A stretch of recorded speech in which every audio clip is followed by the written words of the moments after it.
Okay, World of Warcraft is changing fundamentally. You know how there's this rightful perception surrounding World of Warcraft right now? That if you don't have add-ons for combat, you're essentially trolling? Well, Blizzard's aim is to remove that. And I think they're tackling this in the right way. So let's get into it. Hello everyone, I am Jmulls, and Blizzard just uploaded a new WoWcast featuring Dratnos, Maximum, and Ian Hazakostas, where they went over essentially this long-term change that World of Warcraft and Blizzard wants to do to the game overall when it concerns add-ons, because the game is heavily reliant on them from a combat perspective.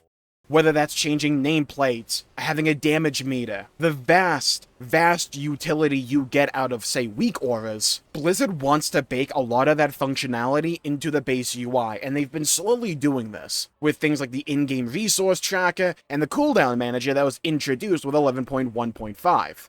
And with the upcoming 11.1.7, they're adding another piece to this proverbial puzzle. Essentially an in-game variant of Hakili, which is an add-on that essentially tells you what buttons to press in your rotation. They're baking functionality like that into the base UI, and also adding an optional one-button rotation, where you just press this one button and it'll go through your, supposed rotation that is supposed to take into account various talent builds and all that. May not be perfect day one, but they talked about, iterating on it over time, much like the cooldown manager that was introduced with 11.1.5, how they still want to add to it down the line into the future. But when it concerns that, one button rotation element that we just talked about, there's an additional little feature to it. They're increasing the global cooldown when you use that button specifically. And it's largely a button that's either for accessibility or for, turbo casuals. Because you're not going to be able to do, top of the line, bleeding edge, min-max DPS or anything like that, because you're going to be playing slower.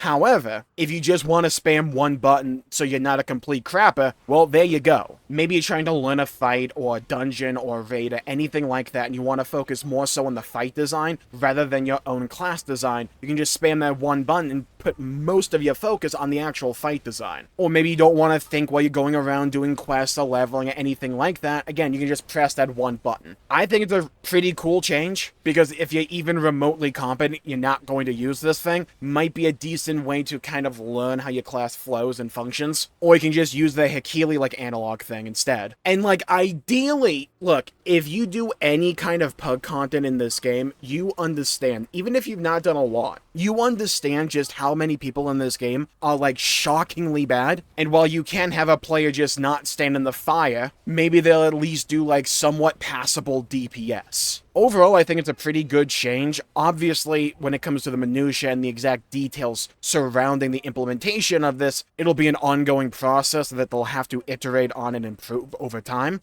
And also, hopefully, have this thing work out of the box immediately. But, even Ian talked about in this, WoWcast, the long-term goal is to essentially have it so that you can go into, any type of content in World of Warcraft and not feel like you're holding anyone back because you don't have add-ons. That functionality should be baked baseline into the UI of World of Warcraft. And if there's problems with it, it should be improved on and fixed, not just thrown away and disregarded. I think overall, this is a very positive trend for World of Warcraft, because the game being so heavily reliant on add-ons is a massive off-putting element to the game for a lot of people. Can you play WoW without add-ons? Technically, yes, you can. Can you play well without add-ons? Again, technically, yes, you can. Would it be significantly and massively easier and streamlined with add-ons? Undeniably. And that's the problem, when the perception exists because of the reality that add-ons are so important to World of Warcraft.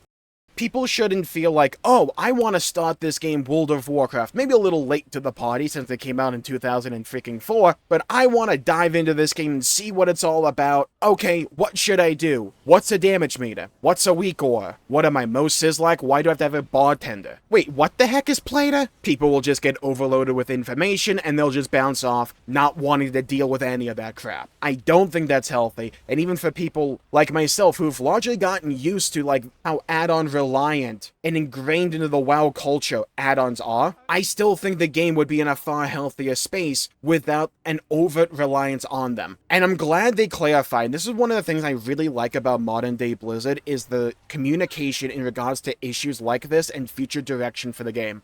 Because even here, Ian talked about, like, the goal for this, like, overall systemic change in World of Warcraft's design is not the removal of all add-ons. Stuff like cosmetic add-ons are just things that help you in your day-to-day stuff. The goal isn't to remove that functionality or even those add-ons, but, like, down the line, they want to limit the information that a lot of these, like, combat competitive-centric add-ons are able to get that makes them so powerful, that makes them so versatile, and so pretty much needed in the game. I don't think the strict removal of all add-ons in World of Warcraft should have ever been the direction for the game. I don't see a problem with someone, like, changing their UI to look like the UI from Guild Wars 2 if that's their personal preference, and stuff like that, right? I like my bag add-ons, I like the customization that a lot of add-ons can provide me as the player. I love stuff like Dialogue UI, or like Narcissus and Plumber, and Baginator, and all these different add-ons that I use all the time when it comes to World of Warcraft, so I can tweak and tinker my UI, my overall World of Warcraft experience to what I want and what suits my own personal preferences and tastes, which may not line up with everyone else.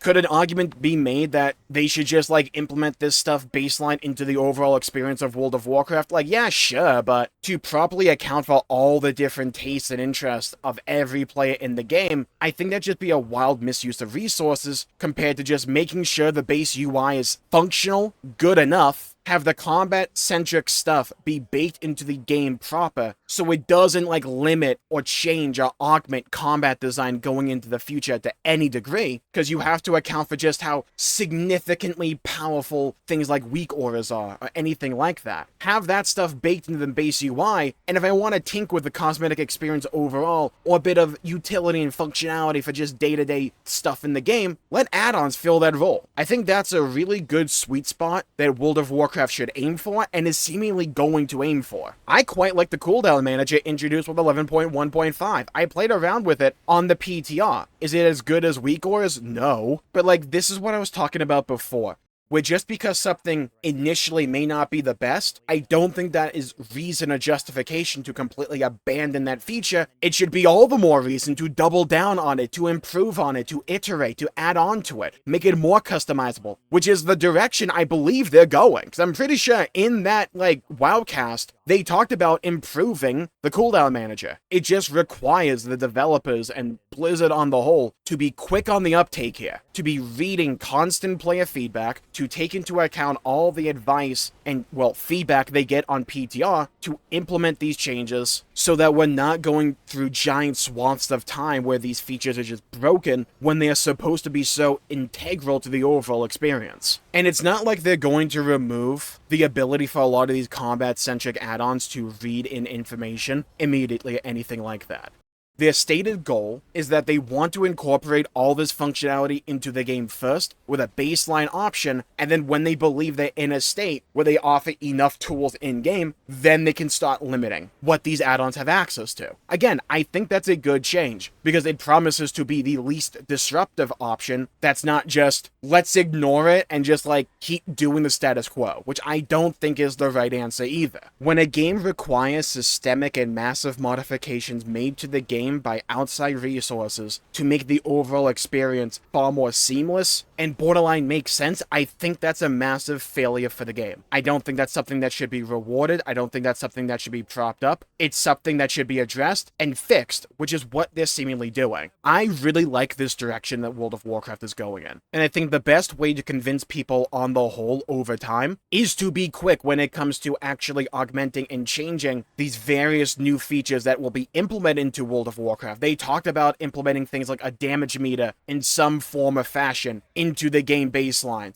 They talked about, and by they I'm talking about Ian Hazacostas here, he talked about having something to do with nameplates. Like, if you look at the functionality of an add-on like Plata compared to the base UI, it's laughable. Plata is so much more powerful, so much more versatile, and gives you far more information that is also actionable that the base UI just doesn't tell you, compared to, say, Plata. So over time, bake that functionality into the game, make the UI a better experience on the whole, iterate on these ideas and on these systems constantly and frequently to smooth out any rough edges that end up being there, and I think the game will be in a far far better space. And Ian also talked about, like, how essentially it's also up to them to increase the visual clarity of the in-game stuff for various mechanics, so that you need to rely on, like, outside resources to relay this information to you less, because you can just pay attention to what's going on in the game, and the game is like telegraphing this information well enough to where you don't need something else like screaming in your ear telling you this stuff.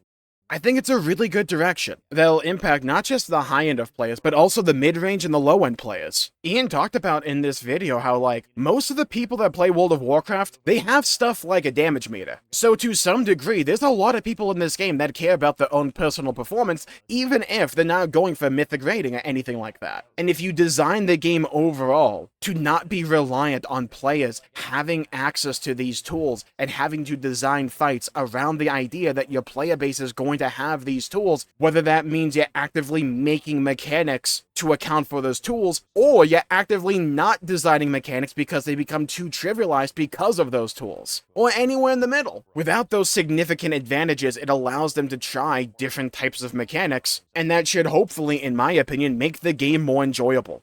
Which should be the ultimate end goal for the game, to make it better, to make it more enjoyable. And with that, I think I'll call the video there for the day. Thank you all for tuning in. My pleasure for making the video. If you enjoyed it, please leave a like and subscribe. It really helps the channel out and helps support future content, and I greatly appreciate it. Leave a comment down below with your thoughts, your opinions on this WoWcast with Dratnos, Maximum, and Ian Hazakostas. Do you like this direction shift for World of Warcraft? Are you reluctant? What do you think they need to do? What do you think they need to change with things like Cooldown Manager or the resource tracker that are in the game, and what would you like to see added to the game as like a step along this path? I'd love to hear your thoughts, hear your opinions, and hear your perspectives. For me, it's just like, make them customizable. Let me customize and edit, using the edit mode that's already in the game, each individual element, and allow me to track the various things that I want using the in-game tools like Cooldown Manager. Like, let me throw my own abilities on that thing. That's what I would want. Stay safe, have a great day, go play some video games, and I'll see you all next time. Bye-bye, everybody. Until we meet again.